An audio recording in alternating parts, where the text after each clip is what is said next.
Hi, it's Jisoo, and in this video we're going to go over how to defeat Kuroki because she is my personal hardest boss of the game. With that being said, thanks you guys for watching and let's dive into it. Her first phase is pain, and to lessen the pain you're going to need a weapon, and this is why those two guys are here for. We first need to get rid of them and then we'll be able to either grab the bat or the katana. Let's say we will go with the katana for this time. Yeah, let's take the katana for this time. So this boss fight is pretty straightforward. She's going to keep swinging the whole time and it's up to us to find a gap in her attacks and capitalize on that. But it's not so easy because you can just go in and start dodging because it's a mix of up and lows, and some moves can be predicted, but some others are not so easy to predict. So having the weapon is going to be very useful, especially when you parry or block, because it lessens the damage and sometimes completely gets rid of the damage, of the cheap damage you take when blocking, because she's using a bladed weapon. And when you block against an enemy using a bladed weapon, you still take cheap damage. A strategy which works very well with her when you have parry impact maxed out, you should just keep on parrying to prioritize parrying over dodging. As long as you time your parries right by pressing the block button at the right time when she's about to hit you, you're going to make sure that structure bar fill up really fast. Even if you lose your weapon, it's fine because by the time you do so, she'll already be done. Something I like doing before this boss fight is upgrading my focus reserve, just making sure I have 2 focus reserve right from the start.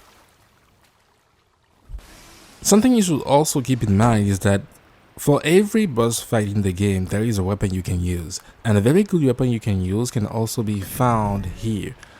I mean, this is the whole reason why there are people in the lobby to begin with, to give you a weapon.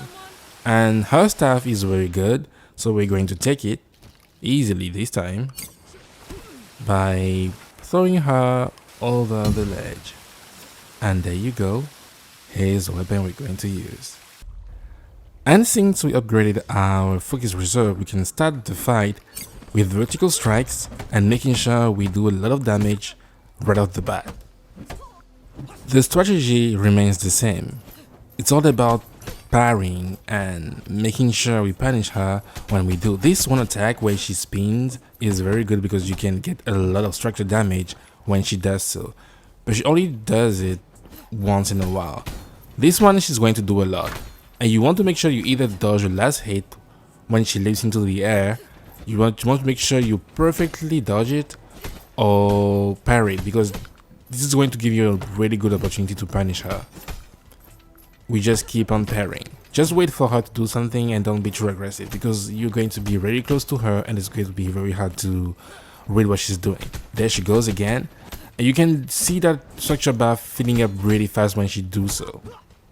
As you can see, we've been barely hitting her, and just because of our parries and making sure we get 2 or 3 hits in when we can, her structure bar has filled up and she's done. Now, you can go here without a weapon, but it's going to make your life 100 times harder, because then you have to be pitch perfect with your parries, and you cannot just rely on blocking because you're going to take cheap damage. And don't even try to predict her lows and high. It's going to mess up with your mind. So right now, you can do so. You can actually come here and fight her mano a mano, no weapons, no nothing, but you just need to be on the lookout for one pattern. There is one low and high she does, which is easily predictable, but other than that, use your focus wisely and keep on parrying. I wouldn't recommend dodging her unless you know exactly what string she's going to do. By sticking to parrying, you can make sure that you don't waste more than 2 years in this section in her first phase. But yeah, she has 2 phases, and the reason why you want to not waste years here is because the museum is one of the hardest level, especially because of the enemies you encounter before the boss fight. They can wear you down, and you can come in this boss fight at age 40 or 50, and you cannot afford then to just keep losing here in her first phase, which is very hard. So making sure you can die like once or twice or even not at all here is crucial. I know 100 ways to kill you. Her second phase is easier to deal with, especially because she's more predictable and she never goes for a low.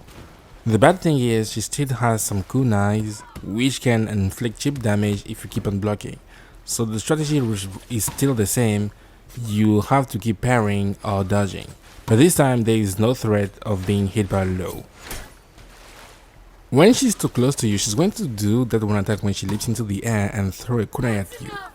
You want to either catch the kunai or dodge it. And if you have the skill to catch object thrown at you, you can then throw it at her and punish her.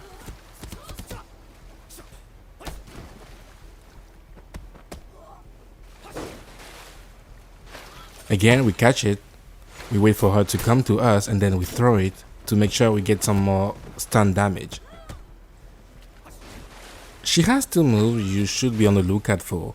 The first one is when she charges that fast attack, which you can only dodge or parry because it's going to do a lot of damage to you if you try to do anything else. So you just wait for her to do so, and you can parry it too. You just have to be very picture perfect with your timing. Otherwise, she can actually destroy you in that one hit. In her second phase, she gives you a lot of opportunities to punish her, especially that one when she goes far away and then comes straight at you. If you decide to parry her charge attack, you can do a lot of structural damage to her. The second attack you should be worried about is the last move she has at the end of this combo. You want to dodge it or perfect parry it because it does a lot of damage, especially to your structure.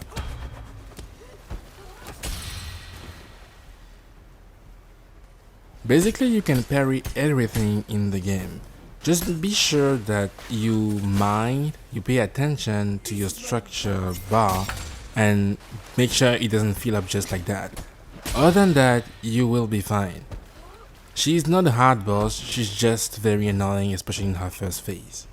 There may be times when you find yourself on the ground, and when that does happen, you need to make sure you get back up as fast as possible, otherwise she can actually kill you while you're on the ground, which is actually crazy.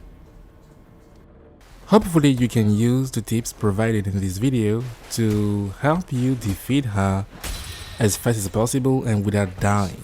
She's not a difficult boss, but she can be quite annoying, especially in her first phase.